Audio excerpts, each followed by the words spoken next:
because he was the chief pilot there.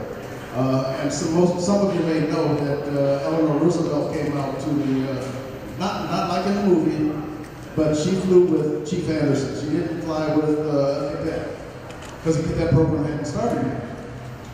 So that was one of the, if you saw the first Tuskegee Airmen movie, you saw Lawrence Fishburne flying with Eleanor Roosevelt, which didn't happen that way. And Eleanor did come out, but she flew with Chief Anderson.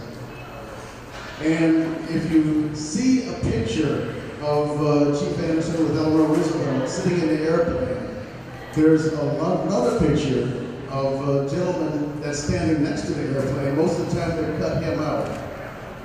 His name was Lewis Jackson, and he became a doctor.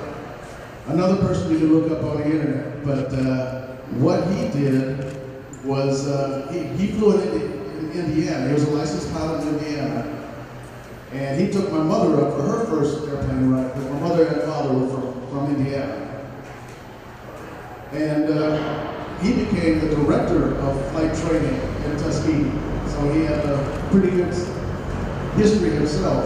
After the war was over, he moved to Ohio and became one of the future presidents of Central State University, or Central State College at the time, and settled in that part of Ohio.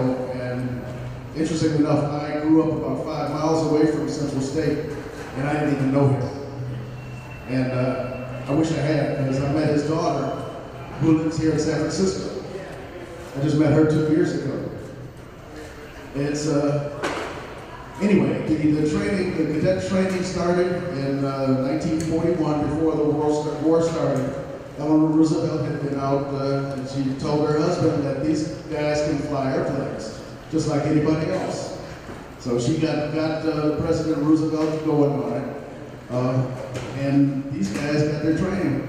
And they trained for quite a while before they were allowed to go overseas. They developed 33 pilots. And from the 33, they built the first squadron, which was the 99th Fighter Squadron, Pursuit Squadron. It wasn't a fighter squadron yet, it was a pursuit squadron. And they flew P-40s, and they were all used airplanes. They eventually got to go overseas. They went to North Africa, where they were found to be, somebody had said that they weren't capable of doing what they actually could do. And B.O. Davis, Colonel, he was actually, I think he was a captain at the time, he said, if you don't believe what these guys can do, check their records. So what they did was they checked their records, and they could fly just as good as any other squadron out there. And that's when they started developing the other 3 squadrons, the 100, the 301st, and 302nd fighter squadrons, all made up the 332nd Fighter Group. Now, one thing that was kind of unusual was when the 99th joined there, that was a 4-squadron fighter group. And that was unusual because most of the other fighter groups only had 3 squadrons, but they didn't know what else to do with them, because it was a segregated air corps. And they just did what they did best, and eventually they got better planes and better opportunities, and they flew along as bomber escorts. And you know the story about what they did there. They just shined better than anybody else. How many of you saw the Red Tails movie? Excellent, excellent. It's a really good rendition. None of the names that were in that movie were true. They had to change the names to protect the I won't say innocent, but they did protect the pilots anyway. And the story is that they did a wonderful job, and they did. They did lose a bomber or 2. They did lose a couple of bombers, but their record was still much better than anybody else, any other squadrons that were up there with them. They were so good at what they did. They came in late. They started joining the war in Europe. They joined the war in 1944, and the war was not exactly winding down. That was actually a hot time for all of the outfits. The bombers were losing a third of their planes every time they went up, and these guys helped them to keep that down. But after the war was over, they invited the various fighter groups to enjoy a competition with each other. This was in 1949. They asked all the fighter groups to join them in Las Vegas for fighter group competition. And they invited 332nd. They had 4 pilots and a number of mechanics. I would say a number. I think there was 4 mechanics as well. And as they went through their maneuvers to do the competition, the military was sadly they learned that the Tuskegee Airmen had won that competition, and they were that good.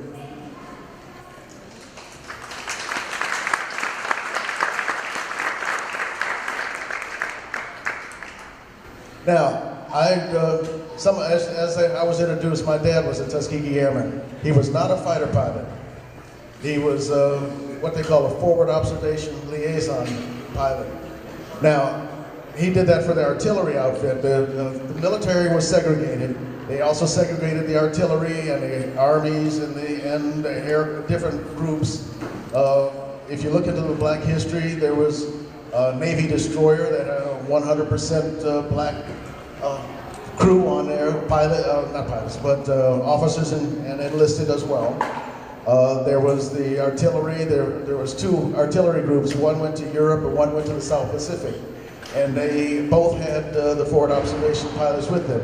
Now, artillery, they have a special program, or they have special needs, because they can't just arbitrarily shoot their cannons out to any place. They have to have eyes out there to see where they're shooting. And they can either have the eyes on the ground, they can have a balloon, or they can have an airplane. Well, my dad's job was in that airplane. He flew a little Piper Cub, about 70, 80 miles an hour at treetop level, looking for targets. And and he was in the South Pacific. So most people don't know there were black pilots in the South Pacific. He did his job, and he went to several of the islands, and he ended up getting an air medal for helping the Philippines liberation. And I'm really proud about what he did. I just beam about that.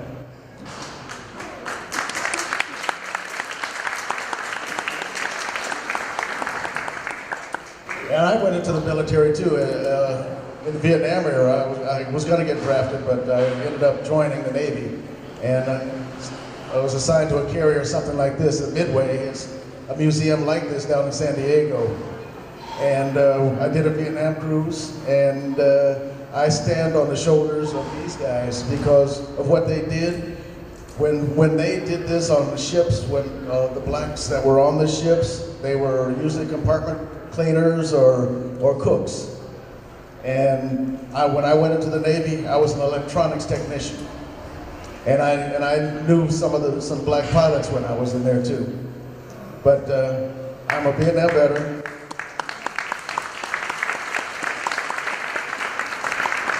And in my family, we have 3 generations. My daughter ended up going into the Navy, and she became a co-pilot, not a co-pilot, but a navigator on the P-3s, and made a tour to the Middle East.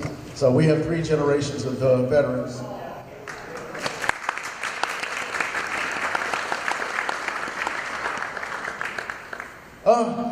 That's kind of the nutshell. If there's any questions, please raise your hands and ask.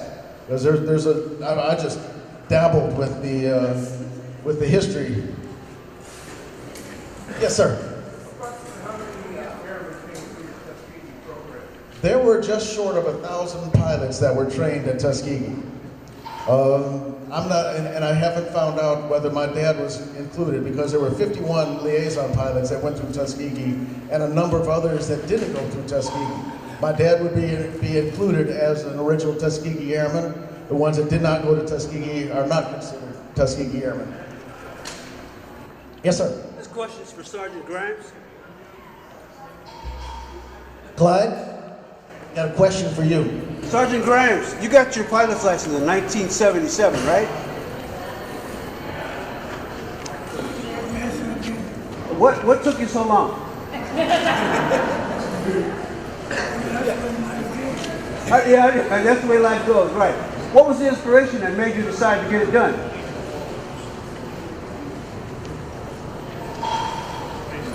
I was interested in aviation when I was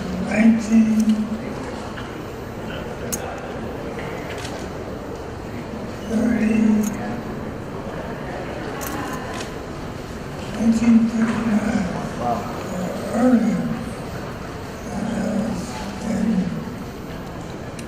grammar school. So my interest in aviation goes back that far. I just when I was talking, I'll go into that new role.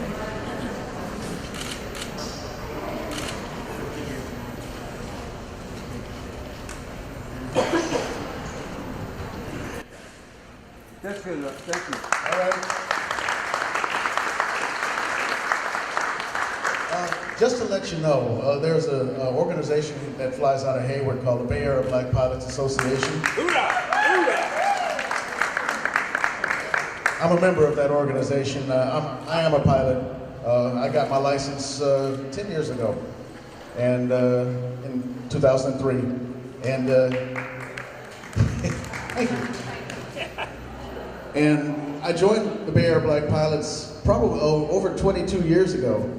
And I met Clyde when I first joined there. He was already a member, and he was already a licensed pilot. Yes? What was your inspiration to get it done? Oh, my dad. Okay, cool. No question, sorry. No, actually, my mother claims that when I was just knee-high, that she would take me to the airport. We just watch planes take off and land. Other questions? There we go.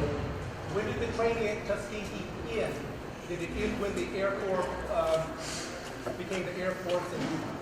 Well, the Air Force came into being in 1948.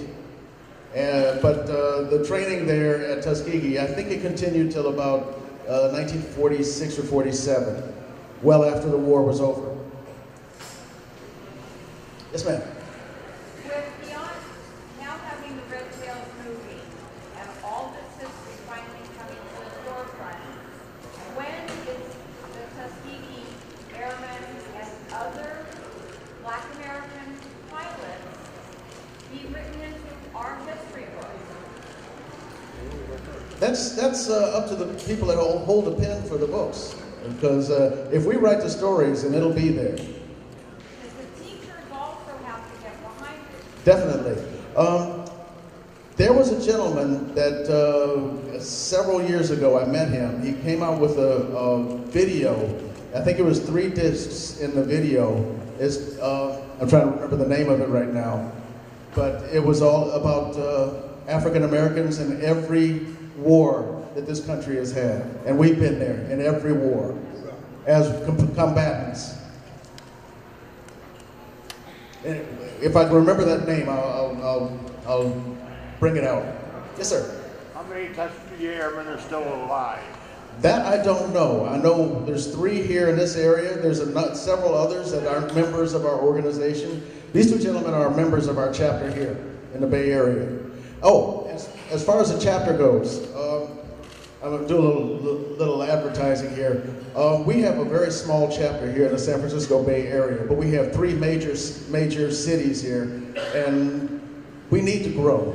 We'd like to grow, and we'd like to get a lot of young people involved, a lot of people who are interested in the history or carrying on the history, because that's our number 1 priority, is remembering what our airmen did. The secondary thing is to get young people in the aviation programs. There are a number of those. I work for the